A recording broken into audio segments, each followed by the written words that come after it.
teman-teman seluruh Indonesia, perkenalkan saya Mirza. Saat ini saya ingin men-sharing kepada teman-teman bagaimana mengatur study plan di universitas terbuka. Ya, memang biasanya dalam program sarjana itu umumnya kan lulusnya sekitar 4 tahun atau 8 semester. Ya, itu sangat ideal sekali buat tingkat sarjana ya. Akan tetapi di universitas terbuka ini bisa dibilang sudah dirancang ya, seperti di dalam katalog itu sudah ada rancangannya. Semester 1 kita mau mengambil mata kuliah apa, semester 2 kita mengambil mata kuliah apa, 3, 4, 5, 6, 7, dan 8. Nah, di sini saya mungkin sedikit berbagi. Kemarin kebetulan saya sebelum saya start kuliah itu saya udah merancang study plan. Jadi study plan itu sangat penting sekali ya kalau untuk yang kampus seperti kita ini, universitas terbuka. Soalnya memang bisa dibilang kita ini harus kuat-kuat baca modul, baru itu ikut tutorial online gitu kan, dan tugas juga harus dikerjakan dan selalu on time. Lalu ada juga diskusi juga harus aktif, dan yang penting adalah ujian kita harus nilainya juga harus maksimal. Nah, tapi di sini saya mau sedikit sharing mengenai study plan. Jadi kemarin itu saya kebetulan masuk di 2012 dan lulus 2015, berarti sekitar 3 tahun ya. Nah, di sini saya mengadakan perombakan. Jadi berdasarkan cerita dari mungkin dari kampus-kampus lain, rata-rata tingkat kejenuhan mahasiswa itu berada di semester 7 dan semester 8.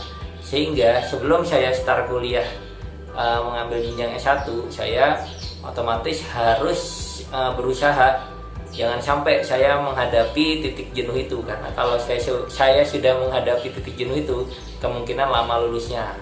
Nah, di sini kalau untuk universitas terbuka, kebetulan saya kemarin ngambil prodinya manajemen ya, karena memang saat itu mungkin yang membuat saya lebih tertarik. Nah, kalau misalnya di sini saya mungkin kasih semacam ilustrasi sedikit, yaitu kalau dari universitas terbuka ini sebenarnya sudah disediakan banget yang namanya silabusnya atau mungkin pilihan mata kuliah. Nah, seperti semester 1, 2, 3, 4, 5, 6, 7, dan 8. Jadi disetting oleh universitas terbuka itu lulus dalam 8 semester. Dan kalau saya lihat memang dari mata kuliahnya memang betul-betul berkesinambungan. Bisa dibilang ini tuh jejaknya pas. Maksudnya sebelum belajar yang B kita belajar yang A dulu. Akan tetapi karena waktu itu saya nggak kepingin lulus lama-lama, sehingga saya membuat seperti ini. Ini adalah salah satu contoh yang dari universitas terbuka. Ini adalah semacam rekomendasi untuk semester 1, ini semester 2, dan seterusnya. Dia ada di katalog UT. Nanti saya masukkan di deskripsi ya untuk linknya untuk mendownload yang katalognya itu. Akan tetapi di sini ternyata kebetulan saya ngambilnya kan non SIPAS ya, sehingga saya bisa mengutak-atik. Jadi saya mencoba membuat dari 8 semester menjadi 6 semester. Padahal akhirnya saya juga lulus di semester 7 karena memang ada yang mengulang. Ini idealnya kalau misalnya kuliah seperti itu. Lalu kita juga harus mematuhi juga peraturannya dari katalog tersebut, yaitu maksimal mengambil 24 SKS. Sehingga kebetulan saya mengambil di manajemen ini prodi maksimalnya sampai lulus adalah 144 SKS. Sehingga kalau dibagi 6 menjadi 1 semester itu 24 SKS. Ya, kebayang deh kalau 24 SKS kita belajarnya kayak gimana. Memang kita harus belajar yang lebih ekstra seperti itu. Nah, di sini saya mempunyai mungkin gambaran ya. Jadi saya memiliki perbedaan, yaitu dari sini. Ini semester 1 contohnya yang dari rekomendasi universitas terbuka. Sedangkan saya membuat sendiri seperti ini. Ada perbedaan kan? Ya, di situ ada perbedaan. Yang jelas jangan sampai bentrok untuk ujiannya. Nah, bagi teman-teman yang istilahnya baru mau kuliah di universitas terbuka, ini bukan promosi sih, tapi mungkin semacam sharing ya, sharing mengenai itu experience. Nah, jadi studi plan itu wajib banget kalau menurut saya, karena sebelum kita melaksanakan, biasanya kalau udah ada plannya itu bisa berjalan lebih baik daripada tidak ada plannya sama sekali. Nah ini nanti kalau ada teman-teman atau mungkin calon mahasiswa atau mungkin sudah mahasiswa, nah itu kepingin contoh yang saya buatkan, tapi ini di luar daripada universitas terbuka, maksudnya tidak sesuai dengan tidak sesuai dengan anjuran yang diberikan sama universitas terbuka. Jadi ini saya bikin sendiri agar saya bisa cepat lulus, sehingga saya sudah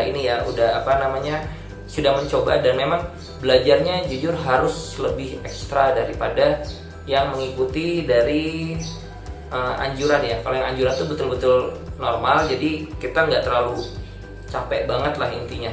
Berbeda dengan yang kayak saya ini modelnya kejar tayang saat itu, karena saya umur juga sudah mulai ini kan nggak muda lagi, jadi mungkin kalau berpikir jadi agak saya harus cepat-cepat nih sebelum saya nggak kuat buat mikir seperti itu. Nah, bagi teman-teman yang kepingin sebagai salah satu contoh membuat studi plan di universitas terbuka, kirim aja email kalian di komen, nanti insya Allah saya akan mengirimkan contoh punya saya yang sebelumnya ya. Tapi sebagai catatan, ini memang studi plan saya yang bikin sendiri, jadi ini guidance-nya buat saya sendiri. Nah ini catatannya jika kalian lulus semua, maksudnya lulus semua itu tidak ada yang mengulang. Nah kalau kasus saya kemarin, kenapa jadi 7 semester? Karena ternyata saya ada beberapa mata kuliah yang menurut saya kurang maksimal. Sebenarnya saya bisa mendapatkan lebih tinggi nilainya, akan tetapi saya ingin memperbaikinya, sehingga saya harus menambah 1 semester lagi, seperti itu ya. Kayaknya semoga ini sharing yang bermanfaat buat teman-teman, semoga sukses terus kuliahnya. Jangan lupa berdoa dan konsisten. Yang penting studi plan ini diterapkan ya, jangan cuma dibikin tapi tidak diterapkan. Kalau saya kemarin ditaruh di dinding, jadi saya print, saya taruh di dinding, sehingga saya tahu semester depan saya harus mengambil mata kuliah ini. Dan saya ngambil semester 7 kemarin yang terakhir itu isinya pengulangan semua dari semester 1 hingga semester 6, itu yang nilainya menurut saya kurang. Oke, terima kasih banget. Nanti kalau untuk yang mau istilahnya contoh study plan saya gitu yang saya terapkan, ini bisa juga diterapkan di salah satu contohnya, bisa diterapkan di prodi yang lain, nggak harus yang prodi yang saya. Nah jadi semoga ini bisa bermanfaat. Tulis aja di bawah ya untuk ininya, emailnya nanti saya coba kirimkan, karena ini sebentar lagi akan mulai pendaftaran baru. Terima kasih banyak udah menonton video saya. Bye.